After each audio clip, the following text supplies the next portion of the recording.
राज्याच्या राजकारणात महत्त्वाच्या समजल्या जाणाऱ्या सांगली जिल्हा परिषद आणि पंचायत समितीची रणधुमाळी आता सुरू झाली आहे। सांगली जिल्हा परिषदेच्या 60 गट आणि 10 पंचायत समितीच्या 120 गणांसाठी 21 फेब्रुवारीला मतदान होणार आहे। सांगली जिल्हा परिषद स्थापनेपासून अनेक वर्ष काँग्रेसच्या ताब्यात होती, मात्र गेली 15 वर्ष या ठिकाणी राष्ट्रवादी काँग्रेसची सत्ता आहे। त्यामुळे याआधी राष्ट्रवादी विरुद्ध काँग्रेस अशी सरळ लढत बघायला मिळत होती। मात्र आता या दोन्ही पक्षातले अनेक दिग्गज नेते भाजपात गेले आहेत। जिल्ह्यात सध्या भाजपचे 1 खासदार आणि 4 आमदार आहेत। सोबतच भाजपच्या गोटात 7 जिल्हा परिषद सदस्य केले। या वाढलेल्या ताकदीचा झेडपी निवडणुकीत भाजपला कितपत फायदा होतो ते पाहावं लागणार आहे। राष्ट्रवादीचे बरेचसे नेते आणि बरेचसे कार्यकर्ते भाजपवासी झालेले, त्यामुळे यंदा पहिल्यांदाच या आयाराम नेत्यांवर, आयाराम कार्यकर्त्यांवर जिल्हा परिषदेत भाजपचं कमळ पहिल्यांदाच फुललेलं आपल्याला दिसेल। ही सगळ्यात महत्त्वाची भाजपची बाजू आहे। भाजपचे जे महसूल मंत्री आहेत चंद्रकांत दादा पाटील, त्यांनी प्रचंड धडाका लावलेला आहे की काँग्रेस आणि राष्ट्रवादीतले नेते भाजपवासी करण्याचा। भारतीय जनता पार्टीचा झेंडा आम्हाला लावायचा आहे, तिथं राष्ट्रवादीचं काय होणार आहे, काँग्रेसचं काय होणार आहे इकडे आम्हाला बघायचीच गरज नाही। आमचं काम आहे भारतीय जनता पार्टी वाढवणं, त्या पद्धतीने आघाड्या करताना दिसत आहेत। तसंच इतर पक्षातून आलेल्या नेत्यांना उमेदवारी देण्याची तयारी दिसून येते।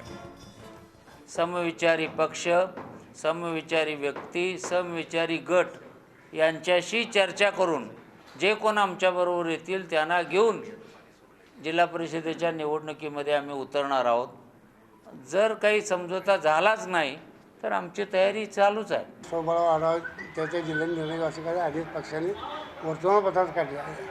अधिकरित्या आम्हाला लिखित पत्र कोणाचं आलेलं नाही। आता सगळ्या लोकांनी तयारी केल्यानंतर पुरा ठाम कर म्हणण्यापेक्षा त्याच्यामुळे मोठी नाराज होईल म्हणून आम्ही तरुणीची भाषा आता बंद केली आहे। इतर पक्षांना उमेदवार मिळत नसतील तर तो त्याचा विषय आहे, पण शिवसेनेला मात्र 60 जिल्हा परिषद गटांसाठी आणि 120 पंचायत समिती गणांसाठी उमेदवार आता उपलब्ध आहेत आणि पूर्णपणे ज्यांनी पक्षासाठी सातत्याने निष्ठेनं काम केलं त्यांना निश्चितपणे या जिल्हा परिषद आणि पंचायत समिती संधी दिली जाईल।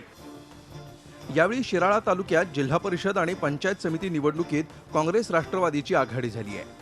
वाळव्यात राष्ट्रवादी विरोधात भाजप, स्वाभिमानी शेतकरी संघटना आणि RPI एकत्र येऊन विकास आघाडीमार्फत निवडणूक लढवण्याची शक्यता आहे, तर काँग्रेस आणि शिवसेना स्वबळावर निवडणूक लढवत आहेत।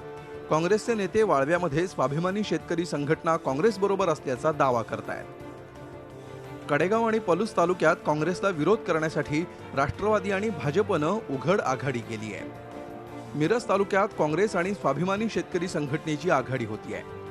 कवठे महांकाळमध्ये अजितराव घोरपडेंनी स्थापन केलेली विकास आघाडी भाजप, शिवसेना, काँग्रेस, राष्ट्रवादी अशी बहुरंगी लढत होऊ शकेल। या ठिकाणी घोरपडे राष्ट्रवादीला मदत करतील असा दावा राष्ट्रवादीचे नेते करतायत। तासगावात भाजप विरोधात राष्ट्रवादी, जतमध्ये भाजप, काँग्रेस आणि राष्ट्रवादी असा तिरंगी सामना होईल। आटपाडी खानापूरमध्ये राष्ट्रवादी, काँग्रेस, शिवसेना आणि भाजप अशी चौरंगी लढत अपेक्षित आहे। निकालानंतर सत्तेत येण्यासाठी राष्ट्रवादी आणि भाजपच एकत्र येतील हे निश्चित आहे।